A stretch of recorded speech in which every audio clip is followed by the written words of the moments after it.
Good morning दोस्तों, आप सभी को एक बार पुनः फिर से स्वागत है आपके इस YouTube channel SLD educational academy पे। चलिए दोस्तों, आज हम लोग आगे के क्वेश्चन को कंटिन्यू करते हैं। बहुत सारे लोगों को कमेंट आया कि सर ये जो क्वेश्चन नंबर 9 है इसे आप एक बार पुनः हमें बता दीजिए। तो देखिए इसका जो क्वेश्चन है क्या बोल रहा है और आप लोग इसे समझने की कोशिश कीजिएगा। इससे पहले जो आपका क्वेश्चन था, इस क्वेश्चंस को हम डिस्कस किए थे और आपको बता दिए थे कि जो आपका मेजर पेपर और ये मैनर पेपर है, ये दोनों के लिए आपका जो है मेजर और मैनर, ये दोनों के लिए आपका सिलेबस सेम है। और सिलेबस सेम होने के कारण से जो है वो आपका क्वेश्चंस भी सेम होगा और क्वेश्चन सेम होने के कारण जो ये गेस्ट पेपर है वो आपका बिल्कुल दोनों के लिए आपका सेम है। ठीक है, तो आपको दोनों कोई जो भी आपका मेजर है या फिर मैनर है तो आप लोग दोनों जो है ये गेस्ट पेपर को कंप्लीट कर सकते हैं और साथ ही साथ इस वीडियो को भी वॉच कर सकते हैं। देखिए क्वेश्चन नंबर 9 क्या बोला है मौलिक अधिकार और राज्य के जो नीति निर्देशक तत्व है उनके बीच अंतर स्पष्ट करें। ठीक है, ये है आपका क्वेश्चंस और इस क्वेश्चंस को समझना बहुत ही जरूरी है दोस्तों, क्योंकि ये क्वेश्चंस आपका 50 नंबर का है ना। इससे पहले जो क्वेश्चंस किए थे वो आपका 5 नंबर का क्वेश्चन था, लेकिन ये आपका 15 नंबर का क्वेश्चन है। बहुत ही इंपॉर्टेंट है, आपको मेजर पेपर या मैनर पेपर इन दोनों में से कोई भी पेपर में आपको एक जरूर ये क्वेश्चंस देखने के लिए मिलेगा और इस क्वेश्चंस को छोड़ना आपके लिए मूर्खता के अलावा कुछ नहीं हो सकता है। ठीक है, तो आप लोग इसे ध्यान से देखिए। देखिए दोस्तों, यहाँ पे आंसर इसका दिया हुआ है, क्या बोला देखिए। भारतीय संविधान में मौलिक अधिकार जो है और आपका राज्य के नीति निर्देशक जो तत्व है, इसका दोनों जो है आपका ये दोनों महत्वपूर्ण घटक हैं। घटक का मतलब होता है आपका भाग। ठीक है, जैसे मान लीजिए कि कोई यहाँ पे एक आपका जैसे भारतीय संविधान है, तो इस भारतीय संविधान का जो एक भाग है आपका मौलिक अधिकार और दूसरा जो आपका नीति निर्देशक तत्व, ये दोनों जो है एक भारतीय संविधान का महत्वपूर्ण एक घटक है। ठीक है, उसके बाद देखिए दोस्तों आगे क्या बोला है, लेकिन ये दोनों विभिन्न उद्देश्यों और विशेषताओं के साथ जो है वो भिन्न भिन्न सिद्धांतों के जो है प्रतिनिधित्व करते हैं। यानी कि आपका जो ये दोनों आपका जो मौलिक अधिकार और आपका राज्य के नीति निर्देशक तत्व है, ये दोनों जो है दोस्तों आपका जो है विभिन्न क्षेत्रों में, ठीक है, अलग अलग उद्देश्य से अलग अलग विशेषताओं के माध्यम से जो है वो अपने सिद्धांतों का प्रतिनिधित्व करते हैं।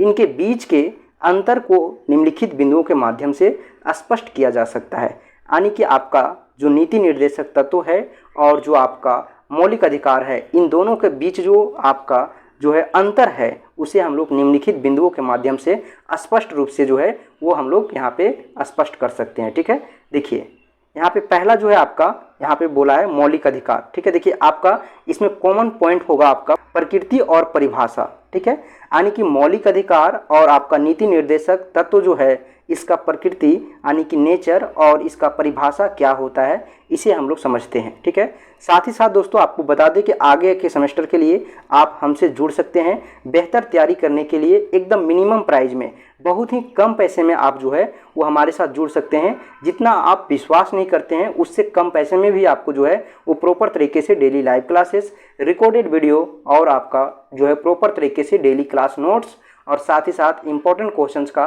गेस्ट पेपर भी आपको प्रोवाइड किया जाएगा। तो आप जो है वो बिना देरी किए हुए आप हमें कांटेक्ट करें, ये आपका कांटेक्ट नंबर रहा है ना, इस पर आप हमें कांटेक्ट करके आप हमसे बात कर सकते हैं। ठीक है, उसके बाद देखिए दोस्तों यहाँ पे आगे क्वेश्चंस बोला है पॉइंट का, जो है पहला आपका प्रकृति और जो आपका परिभाषा है उसको, प्रकृति और परिभाषा जो है इसे हम लोग को समझना है। देखिए यहाँ पे बोला है मौलिक अधिकार संविधान के भाग 3 में जो है वो आपका वर्णित है। ठीक है, इससे पहले भी आपका हम जो है वो क्वेश्चन नंबर जो आपको किए थे उस क्वेश्चंस में भी जो है वो आपका सेम था। यानी कि जो आपका मौलिक अधिकार है ना, यहाँ पे वही चीज़ लिखना है। ठीक है, जो आपका भारतीय संविधान में जो प्रदत्त यानी कि जो प्रदान किया गया मौलिक अधिकार है उसी के बारे में यहाँ पे लिखना है। तो यहाँ पे देखिए क्या बोला है, मौलिक अधिकार जो है भारतीय संविधान के भाग 3 में आपका अनुच्छेद जो आपका 12 से लेके 35 तक जो है वो वर्णित है। ये आपका 12 से लेकर 35 है, लेकिन आपका 14 से ही स्टार्ट होता है। ठीक है, तो यहाँ पे जो है आपको समझना है।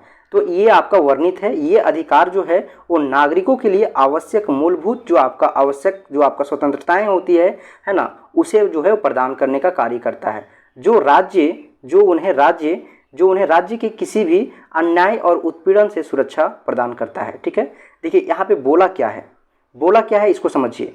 बोला है ये अधिकार जो है वो नागरिकों के लिए आवश्यक मूलभूत जो स्वतंत्रताएं हैं, है ना, जो भी उन्हें आवश्यक जो आपका मूलभूत जो होता है, मूलभूत यानी कि जो बेसिक नीड्स जो होता है आवश्यक जीवित रहने के लिए, जो भी आपको स्वतंत्रता चाहिए उन्हें जो है वो प्रदान करने का कार्य करता है, उत्पीड़न से सुरक्षा प्रदान करने का कार्य करता है, अन्याय दिलाने का कार्य करता है। ये अधिकार जो है न्यायिक दृष्टि से जो है लागू होते हैं और इन्हें जो है उल्लंघन करने पर उच्चतम न्यायालय के द्वारा याचिका दायर किया जा सकता है। अगर कोई आपके साथ अगर इस जो आपका अधिकार दिया गया है जो मौलिक अधिकार के अंतर्गत, उसे अगर कोई आपका उल्लंघन करता है तो आप उसके खिलाफ जो है वो उच्चतम न्यायालय में याचिका दायर कर सकते हैं।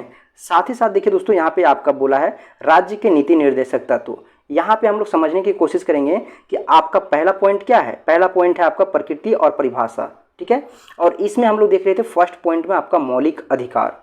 उसके बाद अब हम लोग देखेंगे दूसरा जो है आपका राज्य के नीति निर्देशक तत्व। इसी के बीच हम लोग अंतर स्पष्ट कर रहे हैं निम्न बिंदुओं के माध्यम से। तो पहला बिंदु आपका प्राकृतिक और परिभाषा है, जिसमें हम लोग राज्य के नीति निर्देशक तत्वों को अब देखेंगे। पहले हम लोग देख रहे थे मौलिक अधिकार को, ठीक है। राज्य के नीति निर्देशक तत्व जो है वो संविधान के भाग 4 में आपका जो है वो उल्लेखित किया गया है, यानी कि वर्णित है। आपको बता दें कि जो आपका मौलिक अधिकार है, अभी जस्ट हम लोग डिस्कस किए हैं कि वो भाग जो आपका है वो 3 में था, ठीक है। और ये आपका किस में है, भाग 4 में, ठीक है। और ये जो है आपका अनुच्छेद 36 से लेकर 51 में है, ठीक है। 36 से लेकर 51 में। और वो जो आपका मौलिक अधिकार है वो आपका 12 से लेकर 35 है, लेकिन इसमें आपका जो है वो आपका शुरू होता है 14 से लेकर 32 तक, ठीक है। तो इस प्रकार से आपको समझना है। चलिए दोस्तों, फिर आगे देखते हैं क्या बोला है। ये तत्व सरकार को जो है वो राज्य की नीति, जो भी राज्य का नीतियाँ बनती है, जो भी आपका पॉलिसी बनता है उस पे, और फिर कार्यक्रम में जो है वो सामाजिक और आर्थिक सोशल रूप से आपका इकोनॉमिक रूप से लोकतंत्र को जो है वो दिशा में मार्गदर्शन करते हैं, ठीक है। लोकतंत्र की दिशा में जो है वो मार्गदर्शन करने का काम करता है, ठीक है। उसके बाद देखिए दोस्तों आगे क्या बोला है। ये तत्व जो है वो न्यायिक दृष्टि से लागू नहीं होते हैं। ये जो तत्व है वो तत्व आपका जो है न्यायिक दृष्टि से लागू नहीं होते हैं और इनका पालन जो है वो अनिवार्य नहीं है। लेकिन देखिए आगे क्या बोला है, सरकार की नीतियों में जो है वो सम्मिलित करने की अपेक्षा की जाती है, ठीक है। यानी कि ये तत्व जो है वो आपका सरकार की नीतियों में सम्मिलित करने के लिए जो है वो अपेक्षा की जाती है। उसके बाद देखिए दोस्तों इसका उद्देश्य, ठीक है। दूसरा आपका पॉइंट है यहाँ पे जो है उद्देश्य। पहला हम लोग देखिए प्राकृतिक और परिभाषा। अब हम लोग देखते हैं कि मौलिक अधिकार और आपका जो है वो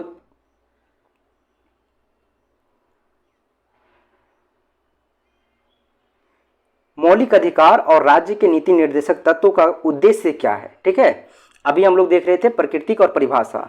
तो देखिए दोस्तों, मौलिक अधिकारों का उद्देश्य नागरिकों की जो है व्यक्तिगत स्वतंत्रता और सम्मान की रक्षा करना है, ठीक है। यानी कि जो भी एक व्यक्ति का जो स्वतंत्रता होनी चाहिए और जो उनका सम्मान होना चाहिए उसका रक्षा करने का काम करता है। व्यक्तिगत जो स्वतंत्रता होता है, व्यक्ति का जो सम्मान होता है, उसे रक्षा प्रदान करने का काम करता है आपका मौलिक अधिकार। ये अधिकार किसी भी प्रकार के जो है वो दमनकारी राज्य, ठीक है, राज्य कार्यों से जो नागरिकों को सुरक्षा प्रदान कराते हैं, ठीक है। और उनकी स्वतंत्रता और समानता और न्याय सुनिश्चित करने का कार्य करता है आपका मौलिक अधिकार। जबकि आपका नीति निर्देशक तत्व जो है आपका, ये आपका नीति निर्देशक तत्व का उद्देश्य होता है समाज के कल्याण और समग्र विकास को जो है वो बढ़ावा देने के लिए, ठीक है। यानी कि जो आपका समाज है उस समाज का कल्याण करना, साथ ही साथ जो है समग्र विकास करना, ये और बढ़ावा देना, ये आपका नीति निर्देशक तत्व का ही काम है। ये तत्व सामाजिक और आर्थिक रूप से सुनिश्चित करने के लिए होता है कि आपका राज्य के जो आपका राज्य को मार्गदर्शन प्रदान करते हैं, ताकि एक जो है वो समता मूलक, ठीक है, एक समता मूलक और कल्याणकारी समाज की निर्माण हो सके। उसके बाद देखिए दोस्तों थर्ड पॉइंट है ना, इससे पहले हम लोग पहला हम क्या देखें, एक बार आप लोग रिवीजन करते चलिएगा, ठीक है ना। ऐसा नहीं कि आगे बढ़ रहे हैं और पीछे भूलता हुआ चले जा रहे हैं। पहला हम लोग देखिए क्या, प्रकृति, ठीक है, और परिभाषा। पहला हम लोग क्या देखे, पहला हम लोग देखे प्रकृति, ठीक है, प्रकृति, और दूसरा इसी में था परिभाषा, ठीक है। फिर दूसरा हम लोग देखें उद्देश्य। अब थर्ड देख रहे हैं परिवर्तनशीलता, ठीक है। थर्ड हम लोग देख रहे हैं परिवर्तनशीलता। दोस्तों देखते हैं इसका जो आपका थर्ड पॉइंट है। इस थर्ड पॉइंट में आपका जो पहला है मौलिक अधिकार, इसके बारे में हम लोग देखते हैं कि परिवर्तनशीलता किस प्रकार से जो है आपका मौलिक अधिकार में होता है, ठीक है। देखिए यहाँ पे जो है आपका मौलिक अधिकार न्यायालयों द्वारा, ठीक है, यानी कि जो सर्वोच्च न्यायालय है उसके द्वारा जो है वो परिवर्तनीय है, ठीक है। यानी कि परिवर्तनीय है। जो भी आपका परिवर्तन होगा वो न्यायालय के द्वारा ही किया जाएगा। उसके बाद देखिए दोस्तों, यदि किसी नागरिक का मौलिक अधिकार उल्लंघन होता है, जो भी आपको अधिकार दिया गया है, जैसे आपका मौलिक अधिकार में क्या है, स्वतंत्रता का अधिकार, समानता का अधिकार, शोषण के विरुद्ध का जो अधिकार है, ये सभी अधिकारों में से किसी भी अधिकार में एक व्यक्ति का अगर जो है वो किसी भी प्रकार से उल्लंघन किया जाता है तो वह जो है वो सीधे उच्चतम न्यायालय या फिर उच्च न्यायालय के जो है वो याचिका या फिर उच्च न्यायालय में जो है वो याचिका दायर कर सकता है। याचिका का मतलब होता है यहाँ पे जो है अपना कंप्लेन को जो है वो लिखा सकता है, अपना जो है जो भी वो शोषण हुआ है, जो भी उसका जो है मौलिक अधिकार का हनन हुआ है, उसके बारे में जो है वो केस को दर्ज कर सकता है, यानी कि जो है वो अपना याचिका लिखा सकता है। न्यायालय इन अधिकारों के जो है वो रक्षा और जो है और पुनर्स्थापन करने का कार्य करता है। ठीक है, पुनर्स्थापन करने के लिए रीट जारी कर सकते हैं। ठीक है, रीट का मतलब है अगर आप जो है वो न्यायालय के आप जैसे मान लीजिए कि आपका जो है वो आपका न्यायालय जो निर्णय दिया उस निर्णय से आप संतुष्ट नहीं हैं, तो रीट में होता क्या है कि आपका कुछ जो है वो आपका प्रावधान होता है, उस प्रावधान के तहत जो है आप जो है वो सर्वोच्च न्यायालय के पास जा सकते हैं। ठीक है, उच्चतम न्यायालय या फिर आप जैसे आप कोई न्यायालय में गए और वहाँ से आपका जो है वो आपका निर्णय दिया गया, उस निर्णय से आप जो है संतुष्ट नहीं है, तो उससे भी आपका जो उच्चतम न्यायालय होता है वहाँ पे आप जाके अपना जो है वो पुनः फिर से आप आवेदन दे सकते हैं। इसके बाद देखिए आपका जो है वो राज्य के नीति निर्देशक तत्व। राज्य के नीति निर्देशक तत्व जो है वो न्यायालयों द्वारा जो है वो परिवर्तनीय नहीं है। ठीक है, यानी कि न्यायालय के द्वारा परिवर्तन नहीं किया जा सकता है। ये तत्व जो है वो राज्य के नीति निर्माण के जो है वो नीति निर्माण में मार्गदर्शन करने के लिए है, लेकिन इनके पालन की कोई न्यायिक बाध्यता नहीं है। ठीक, किसी को बाध्य नहीं कर सकते हैं कि आप इसे आपको मानना ही पड़ेगा, आपको इसको फॉलो ही करना पड़ेगा, इसको जो है पालन ही करना पड़ेगा, ऐसा किसी के ऊपर जो है आप जोर नहीं दे सकते हैं। हालांकि न्यायालय ने इसे जो है वो संविधान की व्याख्या और नीतिगत जो है मामलों में मार्गदर्शन के रूप में जो है उपयोग करता है या फिर उपयोग कर सकता है। ठीक है, उसके बाद देखिए प्रभाव, किस प्रकार से जो है वो मौलिक अधिकार और आपका जो है वो मौलिक अधिकार के साथ साथ आपका जो है वो राज्य के नीति निर्देशक तत्वों के ऊपर प्रभाव पड़ता है। ठीक है, देखिए यहाँ पे बोला है मौलिक अधिकार का सीधा प्रभाव नागरिकों के जो है व्यक्तिगत स्वतंत्रताओं और अधिकारों पर पड़ता है। ठीक है, ये अधिकार राज्य के जो है किसी भी अवैध कार्य को खिलाफ जो है वो नागरिकों को सुरक्षा प्रदान कराते हैं, साथ ही साथ उनकी गरिमा और सम्मान को सुनिश्चित करते हैं। मौलिक अधिकार जो है इसका प्रभाव सीधे प्रभाव जो है वो नागरिकों की व्यक्तिगत स्वतंत्रताओं के साथ साथ नागरिकों के ऊपर जो अधिकार है, नागरिकों का जो अधिकार है उसके ऊपर पड़ता है। ठीक है, मौलिक अधिकार। उसके बाद देखिए राज्य के नीति निर्देशक तत्वों के ऊपर किस प्रकार से प्रभाव पड़ता है। राज्य के नीति निर्देशक तत्वों के ऊपर प्रभाव दीर्घकालीन और जो है सामाजिक होता है। इसका उद्देश्य होता है समाज के सामाजिक और आर्थिक सुधार लाना। ठीक है, जिससे नागरिकों के जीवन और स्तर में जो है वो सुधार हो सके और साथ ही साथ समाज में जो है वो समानता और न्याय का जो है वो स्थापना हो सके। ठीक है, एस्टेब्लिश हो सके। उदाहरण के तौर पे यहाँ पे आप लोग देख सकते हैं मौलिक अधिकार, ये आपका 5 नंबर पॉइंट है। ठीक है, ये सभी आप लोग पॉइंट को समझिएगा जिसमें आपका पॉइंट यहाँ पे बताया जा रहा है, जैसे आपका एक एक पॉइंट यहाँ पे हम बताए हैं आपका। ठीक है, 4th नंबर पॉइंट है आपका प्रभाव, और इस प्रभाव में हम लोग दोनों को देखिए मौलिक अधिकार और आपका राज्य के नीति निर्देशक तत्व के ऊपर क्या प्रभाव पड़ता है। ठीक उसी तरह से एक उदाहरण देखेंगे, आपका मौलिक अधिकार का उदाहरण है ना, और आपका जो है राज्य के नीति निर्देशक तत्व। तो मौलिक अधिकार का जो उदाहरण है आप लोग यहाँ पे देख सकते हैं, समानता का अधिकार, स्वतंत्रता का अधिकार, शोषण के विरुद्ध का अधिकार है ना, या फिर आपका जो है धार्मिक स्वतंत्रता का अधिकार। ये सभी अधिकार के बारे में ऊपर में हम लोग जो है वो डिस्कस कर चुके हैं। फिर आपका देखिए यहाँ पे ये आपका है राज्य के नीति निर्देशक तत्व। इसमें देखिए आपको क्या बोला है, संविधान के अनुच्छेद में जो आपका वर्णित है उसी को यहाँ पे लिखना है। ठीक है, जैसे अनुच्छेद इतना में आपका क्या है ना, 38 में जो है राज्य के सामाजिक कल्याण को बढ़ावा देने का कार्य करता है। ठीक है, तो इस प्रकार से आपको इसको जो है मेंशन कर लेना है। ठीक है, उसके बाद निष्कर्ष यहाँ पे देखेंगे, निष्कर्ष आपको जरूर लिखना है। किसी भी क्वेश्चंस का जब आंसर कर रहे हैं तो उसका निष्कर्ष आप लोग जरूर लिखिए। निष्कर्ष से आपका पूरा ऑल ओवर क्वेश्चंस का पता चलता है। ठीक है, मौलिक अधिकार और राज्य के नीति निर्देशक तत्व भारतीय संविधान के 2 महत्वपूर्ण स्तंभ है। ठीक है, जो एक दूसरे को पूरक करते हैं। मौलिक अधिकार व्यक्तिगत रूप से जो है वो स्वतंत्रताओं और सुरक्षा को सुनिश्चित करते हैं, और देखिए दोस्तों यहाँ पे क्या बोला है, जबकि राज्य के नीति निर्देशक तत्व, ये आपका मौलिक अधिकार के बारे में यहाँ पे निष्कर्ष लिखा जा रहा था। जबकि मौलिक अधिकार यहाँ पे आपका हो गया, उसके बाद आप यहाँ पे देखिए जबकि आपका राज्य के नीति निर्देशक जो तत्व है वो समाज के समग्र विकास की कल्याण के लिए और बढ़ावा देता है। ठीक है, दोनों का उद्देश्य जो है एक न्यायपूर्ण और समता मूलक जो है वो समाज की स्थापना करना है ना। दोनों का जो उद्देश्य है वो सेम है, आपका मौलिक अधिकार का हो या फिर आपका राज्य के नीति निर्देशक तत्व हो, दोनों का जो उद्देश्य है बिल्कुल सेम है ना। मौलिक अधिकार का जो है उद्देश्य या फिर आपका राज्य के नीति निर्देशक तत्व का उद्देश्य दोनों का सेम है, जहां नागरिकों को ना केवल व्यक्तिगत रूप से स्वतंत्रता प्राप्त हो बल्कि एक समृद्ध और न्यायपूर्ण समाज में जो है वो जीवन यापन कर सके।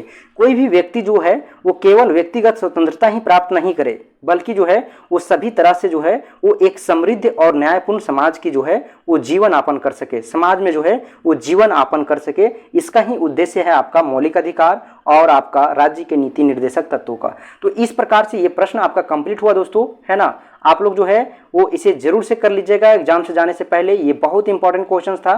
थोड़ा जो है वो ये आपका लॉन्ग क्वेश्चन है ना, थोड़ा ये आपका लॉन्ग चला गया है दोस्तों, क्योंकि ये क्वेश्चन जो है आपका वो 15 नंबर का है। ठीक है, इस प्रकार से आप लोग देख सकते हैं कि ये आपका गेस्ट पेपर है और इस गेस्ट पेपर में जितना भी क्वेश्चंस को मेंशन किया गया बार बार हम रिपीट कर रहे हैं, बहुत ही इंपॉर्टेंट है, इसे आप लोग जरूर से जरूर कर लीजिएगा जाने से पहले। ठीक है, उसके बाद देखिए यहाँ पे आपका सेमेस्टर 2 के लिए कोर्स यहाँ पे चल रहा है। आप जो है बहुत ही मिनिमम प्राइस में जुड़ सकते हैं, जिसमें आपका एक ही कोर्स में आपको जो है वो सभी चीज़ का पेपर, जितने भी पेपर है आपका major paper 2, MDC paper, SSC paper, SSC paper या फिर आपका माइनर पेपर, ये सभी का जो है आपको daily live classes, recorded video, है ना, डेली यहाँ पे क्लास नोट्स के साथ साथ आपका चैप्टर वाइज जो है वो क्लास का पीडीएफ भी मिलेगा, बीवीआई क्वेश्चंस का आपका गेस्ट पेपर भी पेड किया जाएगा और स्पेशल डाउट क्लास भी लिया जाएगा। तो इन तमाम चीज़ जो है आपको दोस्तों बहुत ही कम पैसों में एकदम मिनिमम प्राइस में आपको प्रोवाइड किया जा रहा है। तो अब जो है आप लोग सोचिए मत, बिना देरी किए हुए हमारे साथ जुड़िए, क्योंकि आपको जो है वो बेहतर आपको जो है यहाँ पे एक एजुकेशन प्रोवाइड किया जाएगा